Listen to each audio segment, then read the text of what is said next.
Filipinas é um dos poucos lugares do mundo onde tudo acontece ao mesmo tempo. De um lado, becos apertados, lixo acumulado, chuva, alagamento e pessoas vivendo no meio disso todos os dias.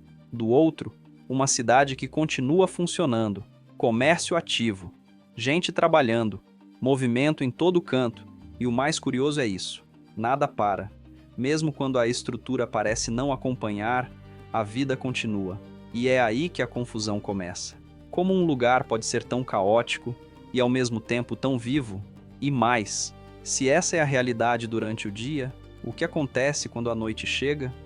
Porque tem um lado das Filipinas que quase todo mundo mostra: as mulheres, a noitada, o movimento, mas o que quase ninguém explica é como essas duas realidades convivem no mesmo lugar e por que tanta gente se adapta a isso como se fosse normal. Hoje, a gente vai mostrar as Filipinas sem filtro.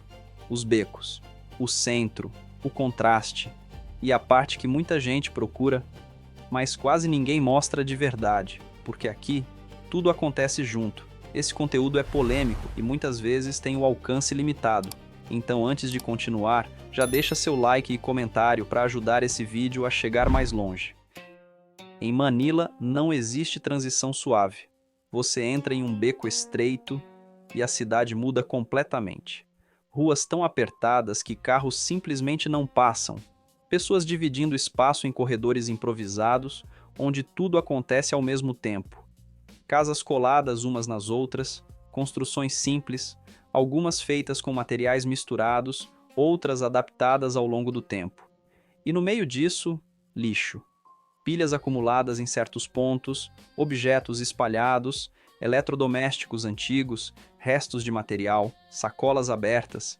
Em alguns trechos, o chão praticamente desaparece sob o que foi sendo deixado ali ao longo dos dias, mas ninguém para. Gente sentada na porta de casa, conversando, outros trabalhando ali mesmo, vendendo produtos, cozinhando, improvisando pequenos comércios. Crianças e jovens circulando, atravessando os becos com naturalidade, como se aquele cenário fosse simplesmente o normal. As casas muitas vezes têm grades nas portas, muros improvisados, divisões claras entre o que é espaço público e privado. Não é algo que chama atenção de imediato, mas está presente. E então vem a chuva. Forte, rápida, constante. A água começa a subir nas ruas estreitas, misturando com o que já estava no chão. Pequenos alagamentos se formam e, mesmo assim, ninguém sai. As pessoas continuam trabalhando, continuam andando, continuam vivendo. Algumas levantam objetos, outras apenas desviam. A rotina não muda, é como se tudo isso já estivesse incorporado ao dia a dia. Não há reação de surpresa, há adaptação. E é aí que você entende. Aqui, tudo acontece ao mesmo tempo. E antes de mostrar a parte que quase todo mundo vem procurar, a gente precisa entender como funciona o centro da cidade. Quando você sai dos becos mais apertados e chega ao centro de Manila, a mudança é clara, mas não é completa. As ruas ficam mais largas, o fluxo de carros volta a existir, o comércio ganha mais estrutura, lojas com fachada definida, calçadas mais organizadas, menos acúmulo visível de lixo. Existe uma tentativa de ordem, pessoas caminham com mais espaço, entram e saem de estabelecimentos, trabalham em ambientes mais estruturados. Igrejas aparecem entre os prédios, muitas delas antigas, com arquitetura que carrega influência espanhola. Algumas bem cuidadas, outras já mostrando sinais do tempo. O movimento continua intenso. Vendedores, lojas abertas, restaurantes funcionando, gente indo e voltando do trabalho. A cidade segue viva, mas com outra aparência. Só que mesmo aqui, alguns detalhes não passam despercebidos. Prédios antigos, fachadas desgastadas, estruturas que mostram desgaste ao longo dos anos. Não é um centro moderno no padrão de grandes capitais globais, é um centro que funciona, mas carrega marcas do tempo. E isso cria um contraste curioso, porque a organização melhora, mas não resolve. A base continua a mesma. A cidade tenta se organizar na superfície, enquanto carrega uma realidade mais complexa por trás. E é exatamente nesse ponto que tudo muda. Porque quando a noite chega, é aí que o país muda completamente. Quando a noite chega em Manila, a sensação é de que você entrou em outro lugar. As mesmas ruas que durante o dia mostram esforço, adaptação e rotina começam a ganhar outro ritmo. Luzes acendem, o movimento aumenta e a presença feminina se torna muito mais visível. Mulheres filipinas aparecem em grupos, andando pelas ruas, conversando, rindo, entrando e saindo de bares. Roupas mais curtas, mais leves, adequadas ao clima e ao ambiente noturno. Existe uma energia diferente no ar. Os tuk-tuks cruzam as ruas o tempo todo. Motores pequenos, barulho constante, levando pessoas de um ponto a outro. O trânsito continua intenso, mas agora com outro tipo de movimento. As calçadas ficam cheias, bares com música, pessoas paradas na frente, grupos se formando naturalmente. Estrangeiros começam a aparecer com mais frequência. A mistura aumenta. E então, surge um tipo de ambiente que não aparece durante o dia.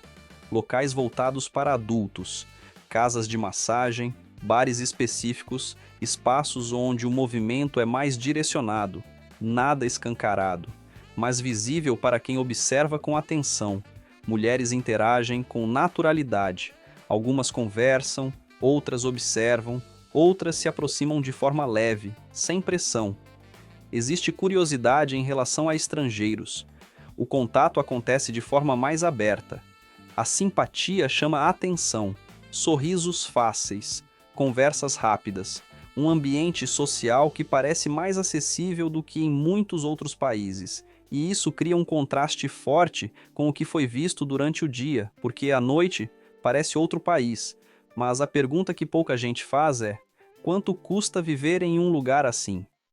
A moeda utilizada nas Filipinas é o peso filipino, e quando você começa a olhar os números, o cenário fica mais claro. O salário médio mensal gira entre 200 e 400 dólares. Em alguns setores pode ser um pouco mais, principalmente em áreas ligadas à tecnologia ou empresas internacionais, mas essa não é a realidade da maioria.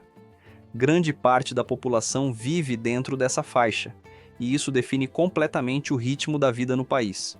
O aluguel varia bastante. Em áreas mais simples, afastadas ou com infraestrutura limitada, é possível encontrar lugares por cerca de 150 dólares por mês. Mas isso normalmente vem acompanhado de espaços pequenos, ventilação limitada e, em alguns casos, acesso irregular a serviços básicos. Já em regiões mais estruturadas ou próximas do centro, esse valor pode chegar a 400 ou até 500 dólares, o que, proporcionalmente ao salário médio, já pesa bastante no orçamento. E não é só o aluguel. Contas básicas como energia, internet e transporte também entram nessa equação. O transporte público, apesar de barato, muitas vezes é cheio, lento e pouco eficiente, o que faz com que o custo não seja só financeiro, mas também de tempo e qualidade de vida. A alimentação é um dos pontos mais acessíveis. Refeições simples custam entre 2 e 5 dólares. Comida de rua, pequenos restaurantes, mercados locais, tudo pensado para o consumo rápido do dia a dia. Comer fora não é um luxo, é parte da rotina. Mas mesmo sendo barato, isso não significa variedade ou qualidade constante. Muitas vezes a alimentação é repetitiva e baseada no que cabe no bolso. E é aí que o contraste aparece de forma mais clara. O custo de vida é baixo, mas a renda também é. Para quem vem de fora, pode parecer barato viver aqui. Mas para quem está dentro desse sistema, a margem é mínima. Não existe muito espaço para erro. Um gasto inesperado, uma emergência, um período sem trabalho, já é suficiente para desestabilizar tudo. Cada decisão financeira importa. Cada escolha pesa. E é aí que a realidade se encaixa com tudo que foi visto antes. O país funciona, mas funciona no limite. É barato, mas não é simples viver aqui.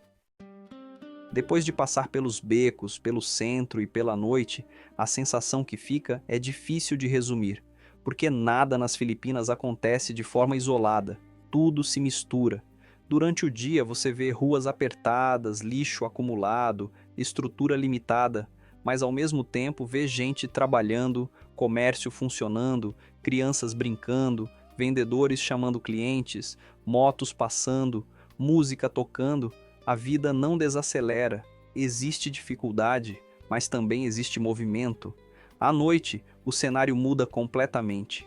Luzes acesas, ruas mais cheias, música alta, bares funcionando, interação em cada esquina. Um ambiente mais aberto, mais social, mais voltado para quem busca distração, conexão ou simplesmente uma pausa da rotina pesada do dia.